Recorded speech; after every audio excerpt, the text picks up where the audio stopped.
Second Lieutenant Christopher Curley is a recently commissioned Army officer from the University of Montana, the host school to my own ROTC program, and he's currently preparing for Military Intelligence BOLOC, or Basic Officer Leader course. He will be a basic camp cadre this summer. And it's important to note that if you're looking for specific answers anywhere through this video, I will leave timestamps for the questions in the description below, so go check those out. And awesome. Good morning, sir. Christopher Curley himself. It's great to have you on the channel.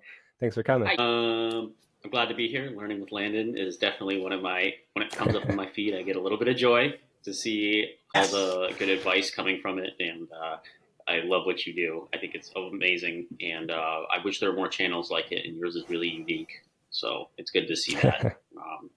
And I've always been a big fan of your work. So anyway. But you had a number of questions for me, and I guess we can just jump right into it. So. Absolutely. Yeah. It's so weird thinking I still feel like such a small channel that I'm like, wait, people know who I am. But even, yeah, your request at LandNav, that was kind of a fun surprise. So we'll begin. Number 1. This is going to be fun. So as I understand, your college and ROTC path is a bit non-traditional.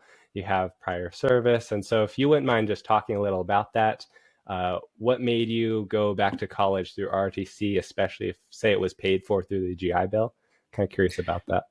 Yeah, so I guess this is part question, part introduction. So I enlisted in the Army in 2013 as 11 Bravo, as an infantryman. And I had said I was going to go down an officer path, but I didn't take it as seriously early in my career. I also felt a little bit intimidated. I didn't go to a normal high school. I went to a vocational school, which I grew up in Massachusetts, and they're very unique to the state, where you only spend half your school year in academics and the rest of it is in vocation. So college did not really appear in my kind of like I could achieve that. It didn't really seem that doable. And then early in my career, I met a lot of officers, and they mostly had STEM degrees.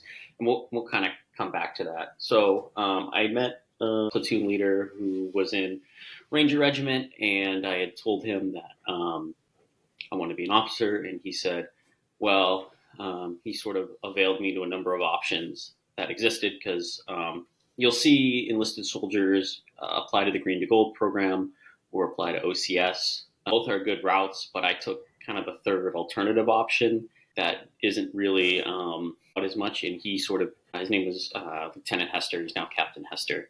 And he kind of availed me to that. And what it entailed doing was essentially discharging completely out of the active Army, and then kind of rejoining ROTC that way.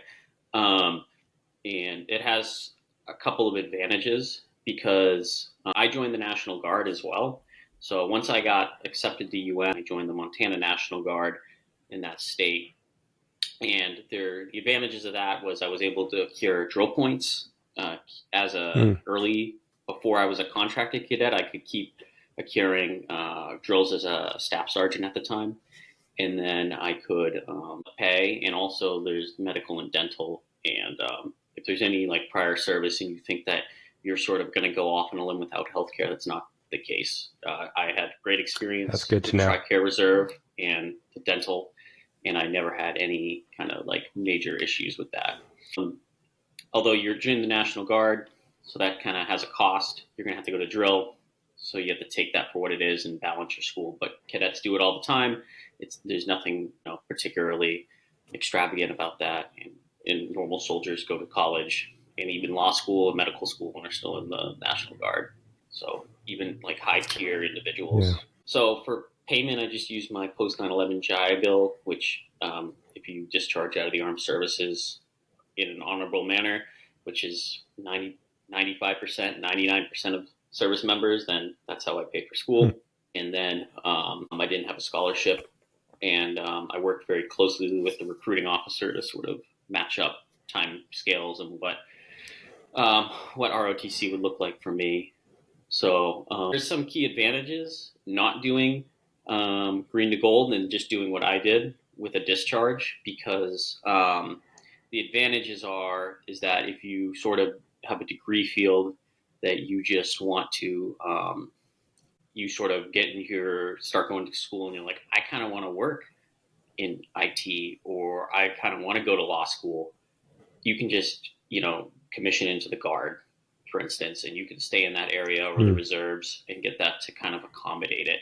Whereas if you're a green to gold cadet, you're sort of locked into the active Army. Like, you need to do, you know what I mean? You need to go back to the active Army. You're very much locked back into that path. There's no kind of alternative route. Where I could have decided very late in ROTC that if I wanted to do that, I could. And that was appealing for me for a variety of reasons throughout. So there are some key advantages to doing what I did. And really quick, I'm curious. So yeah, the simultaneous membership program, the SMP pathway, is what I've learned is for National Guard while you're in ROTC. And is it different as someone who's prior service, or is it pretty much the same SMP process? No, it was not different. It was different, and it wasn't different. So the SMP program is held by, in certain ways, administratively, it wasn't different. So when you're, I'll use this term loosely, when you're a traditional ROTC cadet, you've either gone to basic training and then you come in with your paperwork and you contract into ROTC and then you start going to drill as a cadet, or you're a cadet and you just want to see what the Guard is about, and then you start going to the SMP program. No basic training. You just kind of, you work with your recruiter, the National Guard recruiter, and you work with your campus or your program recruiter, which our case is Tracy Mitchell, and they kind of get together and they get you, and then you start going to drill. When you're sort of like I was a staff sergeant. I was in a platoon sergeant billet, and then 2 drills drill later, I was a cadet. I didn't stop filling the billet, and that is on the commander of your unit to sort of see what roles you can do. I've seen multiple ways the SMP program's handled, where the cadet just shadows a platoon leader or a sergeant or a platoon sergeant or a position, and also where the cadet is also placed into leadership roles according to their ability. So in experience. So and either is correct. There's no right answer, right? But our state, Montana, had a very precise kind of staged leadership where, depending on your MS year, you were doing certain things. So our state had a very particular way the cadets were aligned to doing certain things at drill according to their class year. And that way, whatever they're learning in the classroom and in the program is matching up with what's happening at drill, essentially. So. Oh, that's helpful. Because, I feel kind of disconnected from that side of things.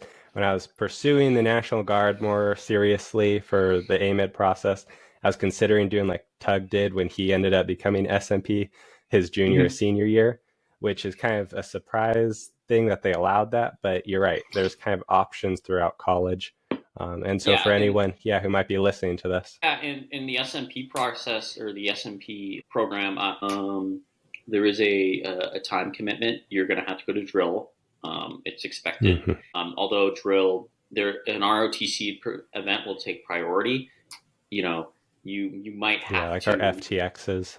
Yeah, so our FTXs, or it's an ROTC or our range. If your drill lands on those events, the ROTC events take precedent. But other than that, you're just as committed as the soldiers in the unit. Which is important to understand. But there's also opportunities that open you up when you become an ROTC. When you become an SMP cadet, which is, for instance, in Montana's funeral honors. And I did that also in addition to drill and ROTC. And that entailed me getting selected for the funeral honors in the state of Montana. And I would perform services around the state. And it's a wonderful summer job. One of my summers, I didn't work a civilian job at all. I just did funerals where you provide honors for Army veterans who have passed, essentially. So, and it was a fairly low time commitment. There was a course I had to go to, a week long.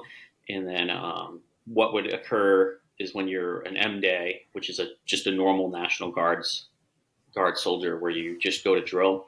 I would get a text and ask me, it would say, do you want to go to Hamilton on 3 o'clock on a Thursday to do a service? And it was a very rewarding job. I got a lot of personal joy out of doing it. So, yeah, to feel a little more connected to the military still through that, an opportunity a lot of us in ROTC don't get. Yeah, and it's a good thing. I did a lot of travel with it. I went to a lot of places I never would have went to. So, and you get paid to do it.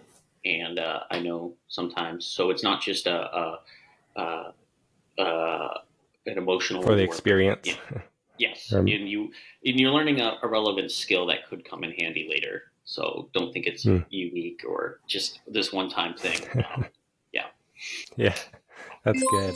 So is there anything else that you want to add for how you think prior enlisted soldiers could benefit from ROTC rather than just get school paid for? The one thing I really would add is a lot of soldiers are like, there's two types. I think one of the key things that separates officers and enlisted soldiers is there's delegated responsibility were finished ROTC and you're lieutenant and you're immediately given your responsibility for this section or platoon of soldiers. Where enlisted soldiers have earned responsibility, where you're sort of starting with no responsibilities or limited to just yourself as the soldier, and then you're climbing. And you'll hear a lot of NCOs being like, I want to make more of a difference. So if you want to sort of jump the responsibility ladder, not jump it in a like you're skipping levels, but if you want to climb to the level of what a platoon sergeant would do, immediately this is a way to do it. So if you're like, I don't feel like I'm making much of a difference, this is sort of an expedited or a way that you can assume the responsibility that you think you're ready for, provided you do certain steps within ROTC or whatever your commissioning source is. Yeah, that's good. For some not as familiar with the ranking system, I like that PSG, PL counterpart and complementary role. How the enlisted side. And that will go through your career. You'll always have your counterpart, whether it's your section NCOIC or if you're, when you're a major and you work in the S3, you have a ops sergeant major and so on and so forth through your career. So. Yeah, I like that. So to make that jump, if you want that delegated responsibility to like the PSG role as an officer, that's good. Yes. So, yeah. And then I guess continuing, I love asking this question to all the ROTC seniors, and now that you're graduated, if you could hit the restart button, would you join Army ROTC again, and why? I would. There would have done it, but I think I did it at a weird stage. I only would have done it way earlier, maybe as a specialist 4 years ago, like maybe 6-7 years ago, or I would have done it even later because there were there's only one school I'd ever be a drill sergeant, and that was the only thing I have ever felt like I missed out on and won't be able to go back and do. And that's the only thing I feel like I've missed out on, and I don't mean that significantly. I don't feel lesser or it sort of puts me behind or anything, but it's just that's a personal thing that I would have liked to do. Yeah. Okay. And I guess kind of adding on to that, is there anything you wish you had known before starting ROTC? The only thing I wish I would have known is I think I would have planned my degree a bit better. And I wish I had known that it's, yes, the RRU and the cadre, and you have to work very closely with your academic advisors to plan out your degree. And, I call it, it's a three-legged stool for planning out your degree. It's yourself ultimately, and you're the strongest leg, right?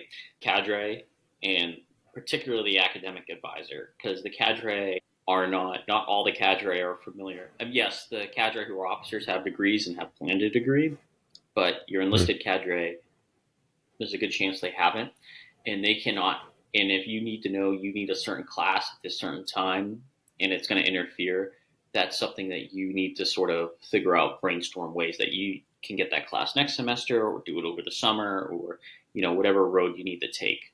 And it's not going to set you back a semester or something. So I was very fortunate with my academic advisor and Tracy Mitchell. Between them, they were sort of coaching me to the right degree. and particularly starting college at 27. I hadn't been in a classroom in 9 years, or I hadn't been in an academic setting in 9 years. So I had great support, but it took me a little. It took me a whole semester to realize, okay, I'm not hitting those blocks that I should be hitting, so I can graduate on time or earlier. Because I also completed my degree in 3 years, not the 4. I was able to do that. So Okay, that's good to know.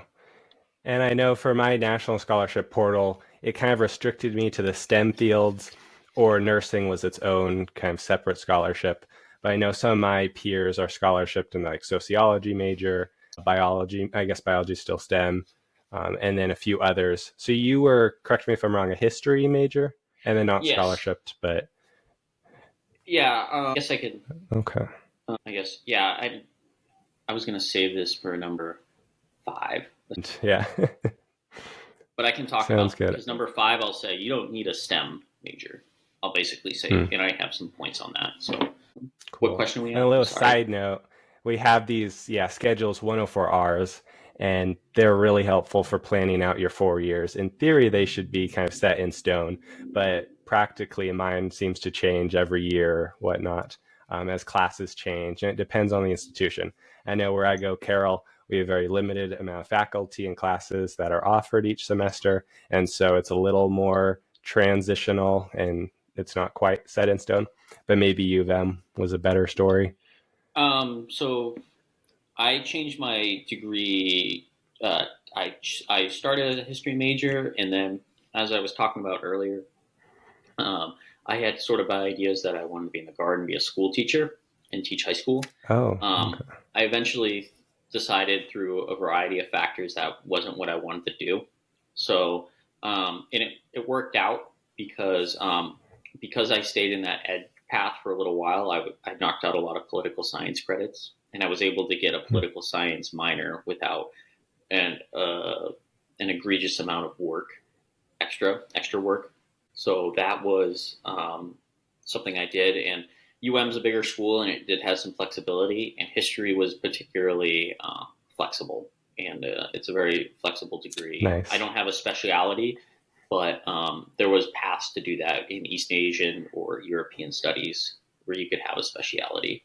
And there was had a lot of options to do that, particularly with language. Language was there was a lot of languages offered at and I've been told was relative to other colleges more language selection than other schools. Okay, that's helpful to know, what influenced that decision. And then continuing, could you share the factors then that influenced your decision to branch into military intelligence? And what Um, excites you most about that field? this Intel was I when I was an enlisted soldier, I was in a reconnaissance platoon, and I worked with small drones a lot.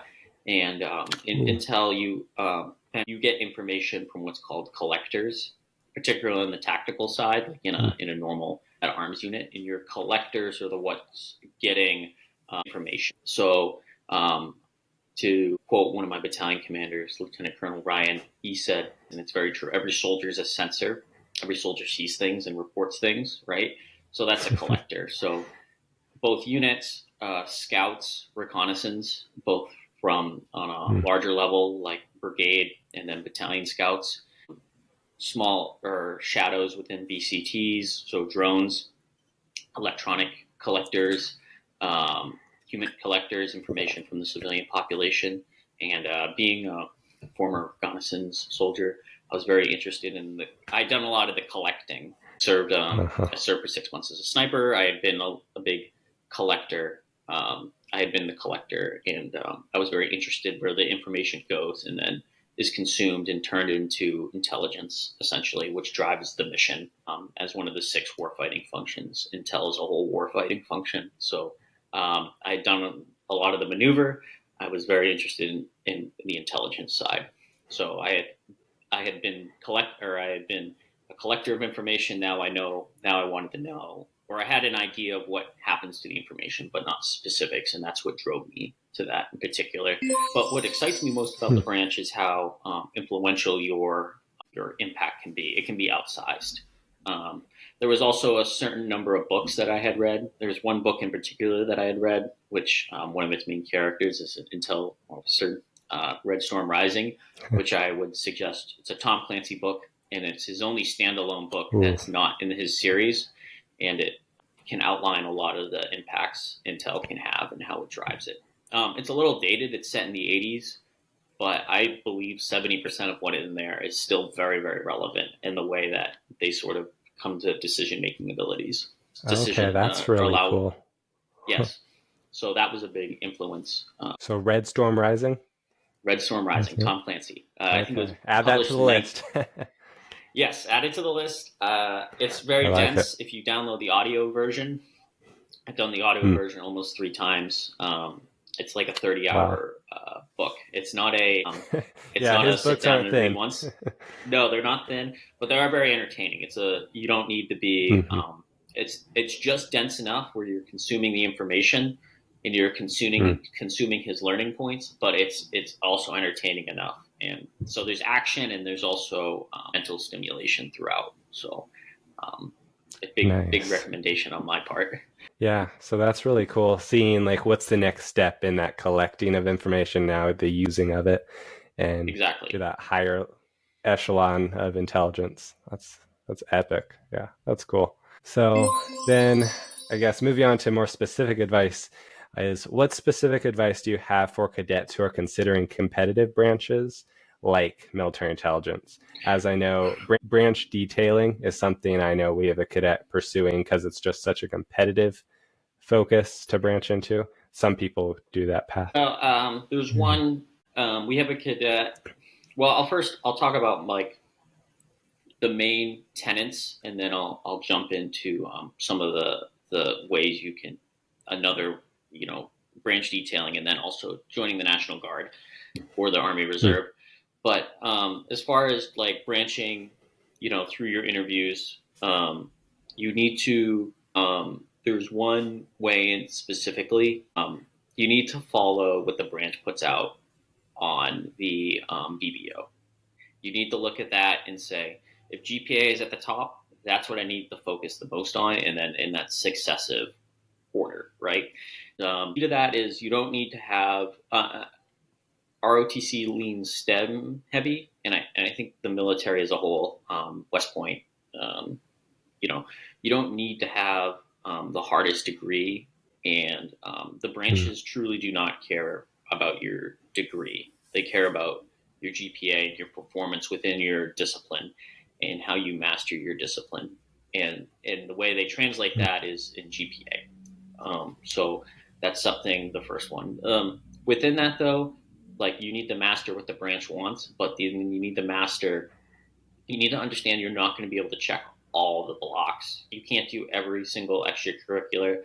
You can't do every single ROTC Ranger. If Ranger Challenge is going to hamper you at doing that, I'm using that as an example, the extracurricular Ranger Challenge, which is a big time commitment for the cadets who do it.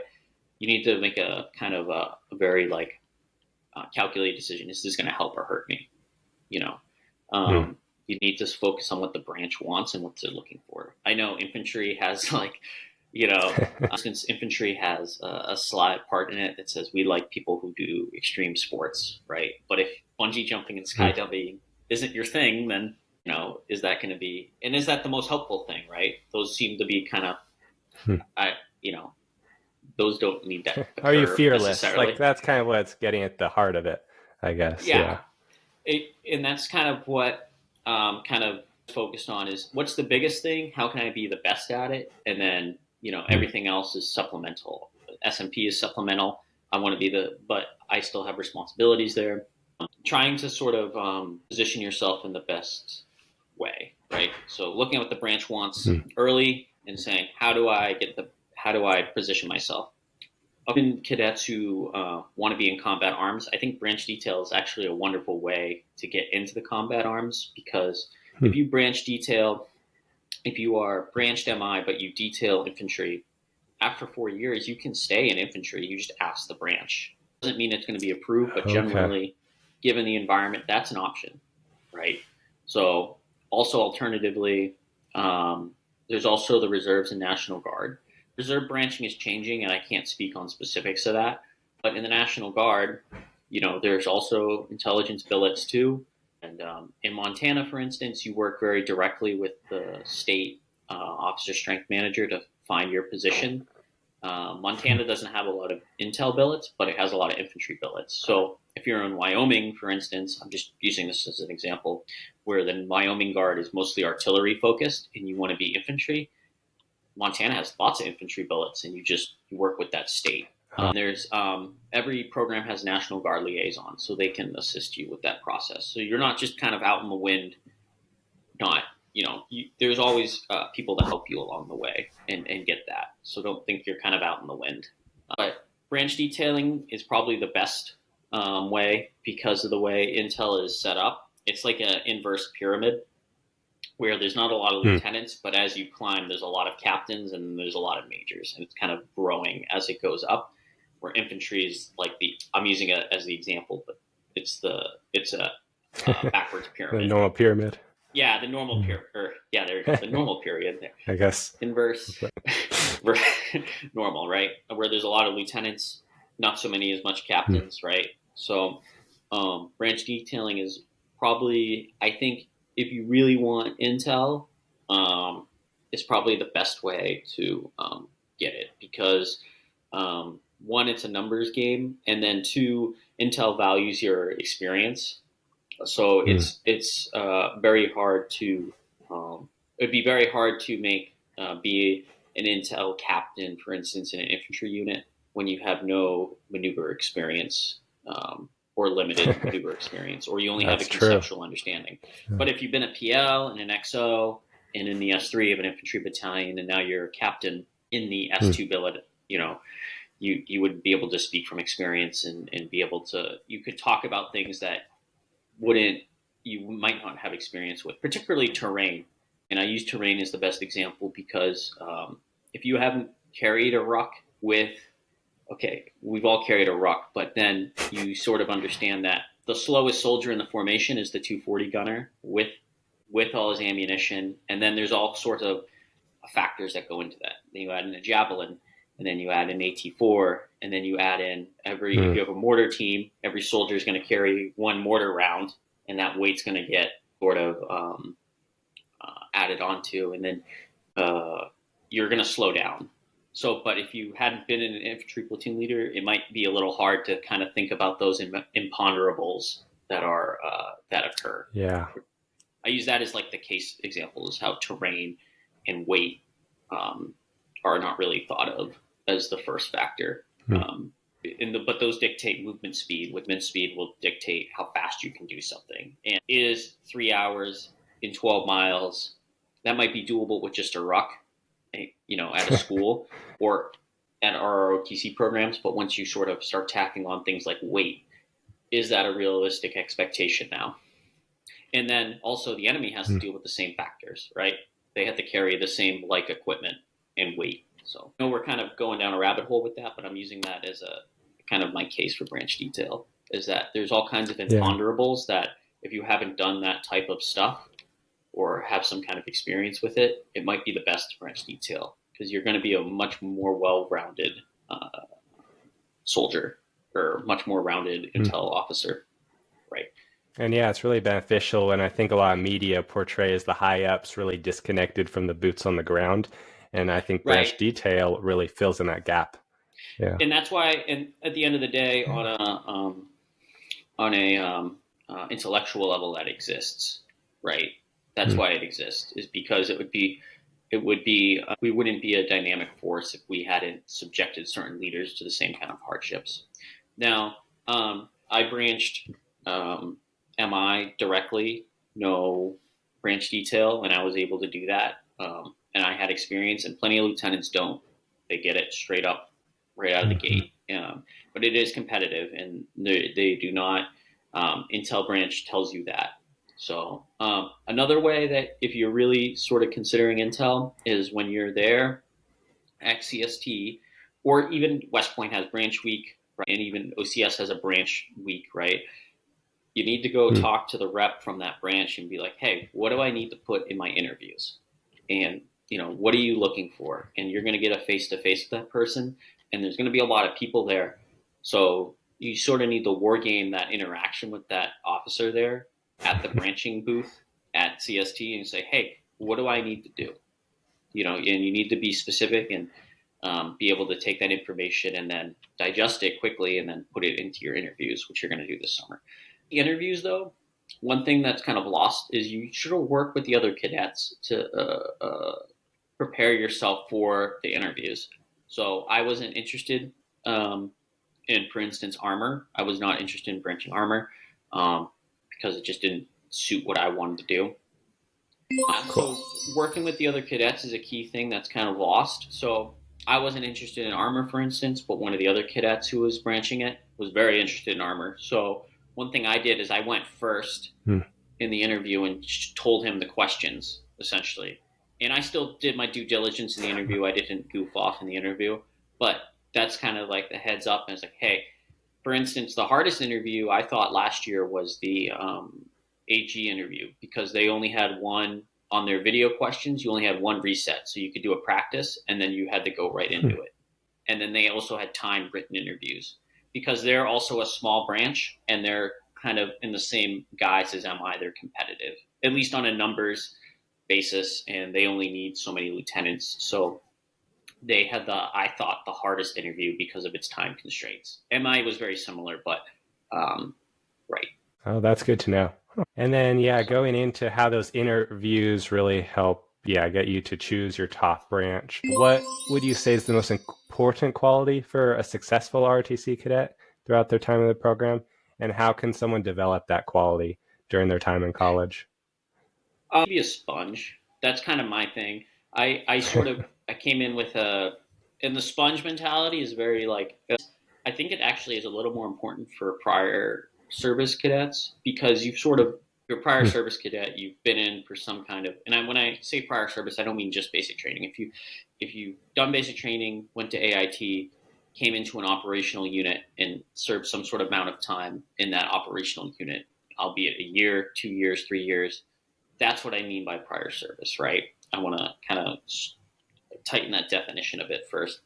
You need to be, and this goes for normal, cadets who just come into the program in both ROTC, you need to be a sponge from the beginning to the end. And I never stopped being a sponge. It didn't matter if I had 8 years of experience. You need to be able to sort of, I'll use the battle drills as an example. You need to be open to like relearning and then seeing like, so I know this, but I really need to master this, right?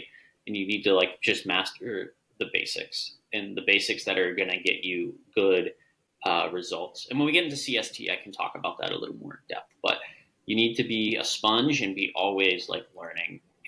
My kind of personal professional philosophy has always been doing the PT test, doing a land navigation course, and shooting. I never say no. Doesn't matter how long I'll be in. I'll never say no to doing all three, ever. Unless I'm running them.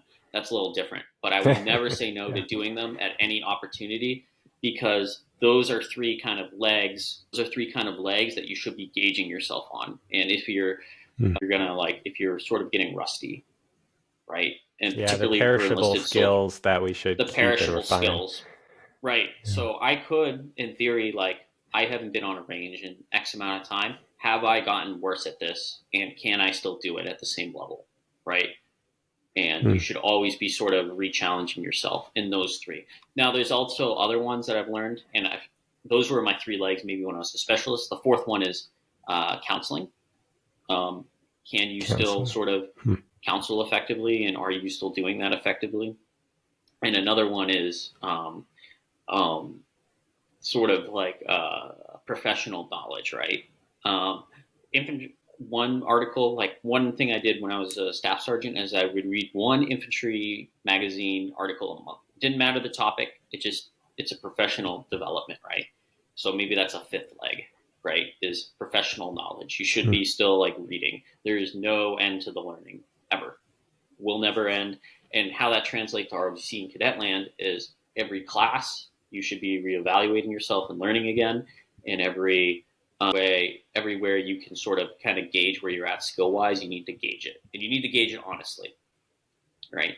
And it doesn't matter if it's the 100th time you learn this, you're doing it again. And that's kind of a self-discipline model that I use. And when we get to CST, I can talk about, because at CST, for instance, you're going to relearn all the battle drills again and all the tactics. It might be your 50th time hearing it, but that doesn't mean it's the 50th time for everybody else. You need to kind of sit there and relearn it and take notes and sort of have an honest engagement to yourself is, how well do I really know this and can I implement it? And those are honest questions that you need to ask yourself. Yeah, come on, take off the blinders, be ready to relearn. That's a great improve, analogy. yeah. I couldn't have said it better. Okay. Yeah, I like that. Be the sponge. I'll go into CST now, just that on repeat. Be the sponge. I like it. That's cool. And then, moving on. So this is a really fun question I like asking people is, what was your most rewarding experience in ROTC? And how did it impact you personally and even professionally as you move on? I mean, this is very much kind of based on my prior experience, but my most rewarding experience was being a senior and watching all the cadets who I had come up with and then turning around and then teaching them stuff. That was my personal most rewarding experience. And that I'm almost there. Yeah, you're almost there. Right. And that kind of goes, and that can go, and it's kind of even better to watch Carroll cadets, honestly, because we'll come together for a little while and then we leave. And then some growth will happen in between, then boom, they're there again. And that can be very rewarding. Right. So for me personally, that is my most rewarding ROTC experience. Mostly because I didn't get to be sort of in a broadening assignment where I got to instruct soldiers. I had instructed soldiers in my unit and through certain programs I had done, but I never got to be a drill sergeant, as I said before. So that was kind of a pseudo experience for just me personally, but that was very rewarding for me. And then also sort of, this is very unique to me also. It's not necessarily ROTC related, but it's very nice when you do a good job for your people, like in your SMP unit, and they appreciate your work. It's very rewarding when they sort of say, like, that was ran really well, and you did a good job for us. Or there was maybe something they shouldn't have been doing that you're sort of saving time, and you can save them some time. And that's very rewarding for me personally. And that's not unique to prior service. That will happen throughout your career with your soldiers. So yeah, that's good. And then, as I hinted at before, I'm heading to CST in a couple of weeks. So here, ready to get all the advice I can to help succeed at that. What resources or support did you end up finding most helpful that helped you prepare for CST? Or even on a more general level, ROTC as a whole, whether it was finding certain regulations or certain cadre that helped point you the right direction, etc. Yeah, so there's it's funny because you'll hear the seniors talk. There's this phrase you'll hear through ROTC, at camp, right? And you hear it so much at nauseum, you tend to start filtering it out. But you really sort of want to pick up on those details because there's always consistencies between the years. Preparing as far as, so you really need to, because camp has some degree of change every year, particularly in grading criteria and a little nitpicky details. Some of those nitpicky details that I sort of picked up on was it rains a lot in Kentucky, so you need to waterproof. So I bought plastic bags. I have been to the southern United States before. I knew it could rain a lot, but I still think to this day Fort Knox was the rainiest place, as far as maybe not in a single session of rain, but as far as consistency of rain that I had really experienced before. And I did Fort Moore in the summer. I did OSIT there, so I knew what the southern United States, the environment could be like. But that was like a key. I'm using that as like a particularly detailed. And what reg were you? I was in 1st Regiment. So okay.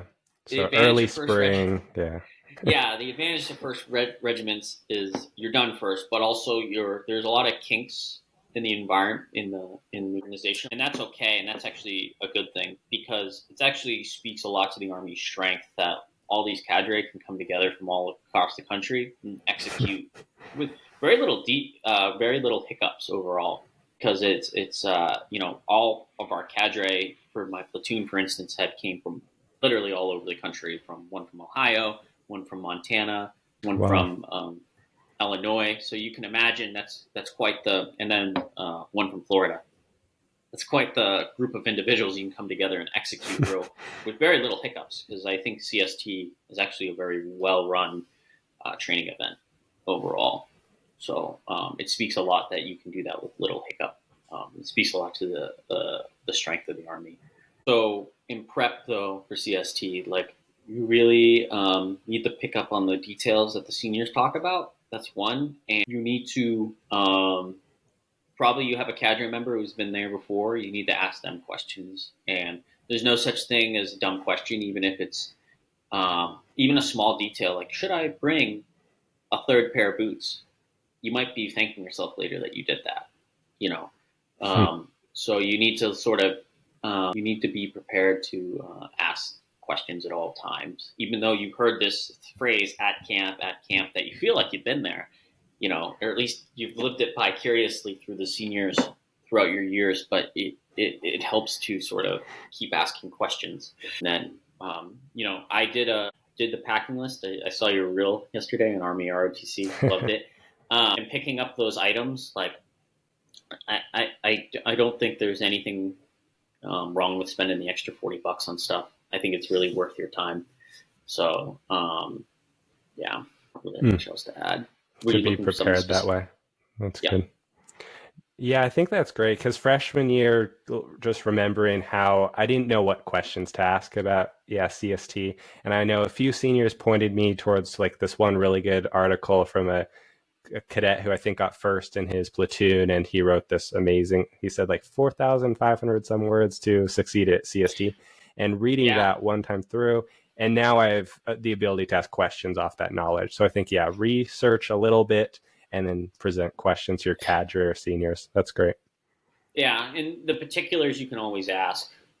Those are easy to get. As for a general outline, like you talked about with that document, I know what one you're referring to, and it was very helpful to me even all these years later. Like, because CST is a very, and I think when we get to the next question, I can go into that a little more. So.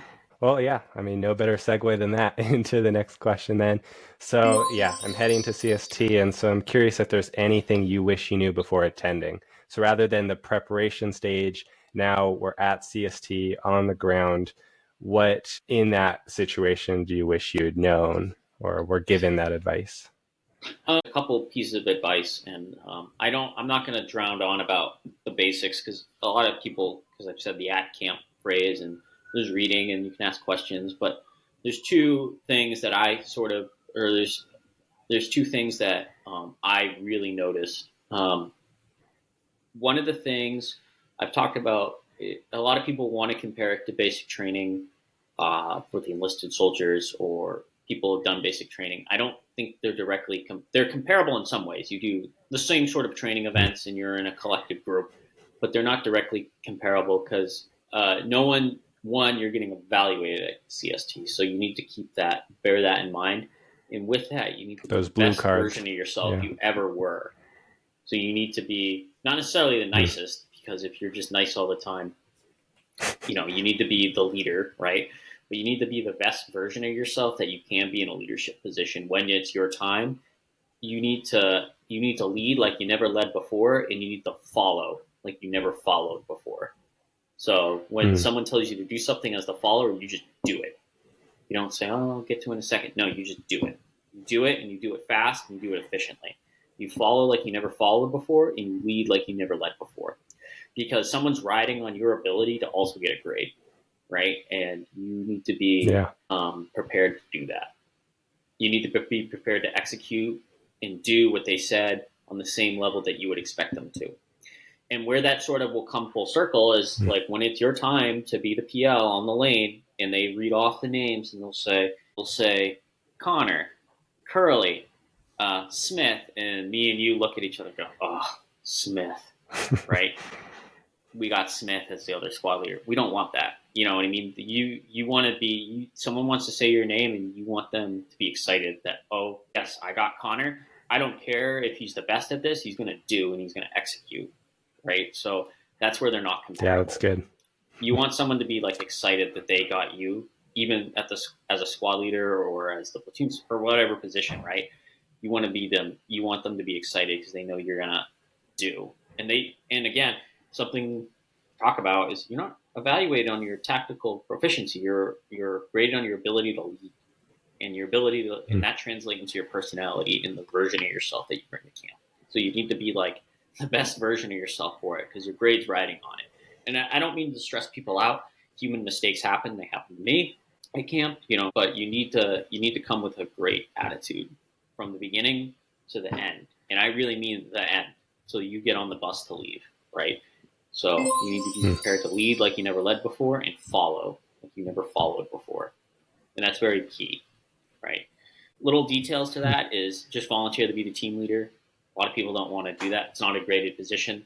Some cadre think it should be a graded position. I agree with that philosophy. I think the rifle team leader, a good way to put it is the rifle team leader is actually the most reviled person in the Army because they are the first line of, leadership. So you volunteer to do that. Yeah. It's good. And you also can help the squad leader and advise. But that's kind of a titular detail that you don't really need to get into. And the second thing, and this is just a personal observation that I don't think people really pick up on, but I picked up on pretty quickly. As officers, we don't have, we have Bullock, but Bullock is sort of, it's a long time and you do group training, right? You go to the field and stuff. Doesn't matter what Bullock you are, and you're going to do that, and you're going to do FTXs, or an I Bullock might go on for like 2 weeks or something like that. But CST, you're from the beginning to the end interlocked with your people, and I think as far as the officer pipeline, depending on your branch, it's probably the truest version of military inoculation we have. And what I kind of mean by that very specifically is you get there, you live in a bay, you go to the field, you get out, and you come in a bay, just like basic training. There's no sort of place for you to unwind, and there's very limited time for you to like mentally decompress. Now, I had been well inoculated enough where that had no issue for me. But for some people, it's their first time. It's their first time being away from home, and then you're sort of thrown into this environment, and you're kind of thrown into it with maybe like a little more freedom because the cadets are running things, right? So you're not a victim of a drill sergeant who's been well trained and sort of ready to lead, these big platoons of like 50 recruits, right? And they have everything down to a science, right? A military science but you're at the victim of the cadets. Yes, the cadre give cadets guidance, but the cadets are running things and how they do things. So you're going to feel kind of the effect of their own experience, which is a good thing, which is a wonderful thing, actually.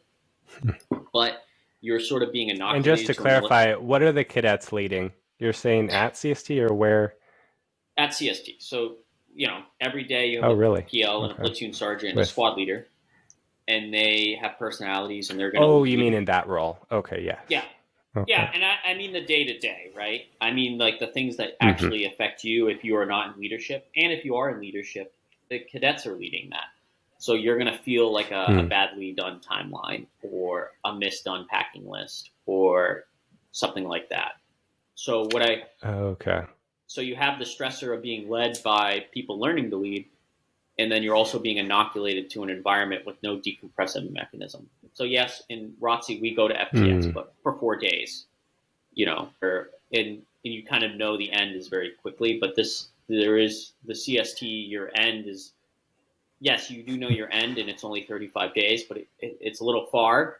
And then if you have follow-on training, it's going to keep going. But what I'm kind of driving at is, again, it's your first time for most being inoculated to a true military environment, like a full-on kind of lifestyle, right? Where you're in this bay, you go out and do your thing, and you come back to the bay, and then you sort of have to manage laundry, how you're going to do that, and then you're going to do that. And it just something I noticed is that people had a hard time adjusting to that for the first time, right?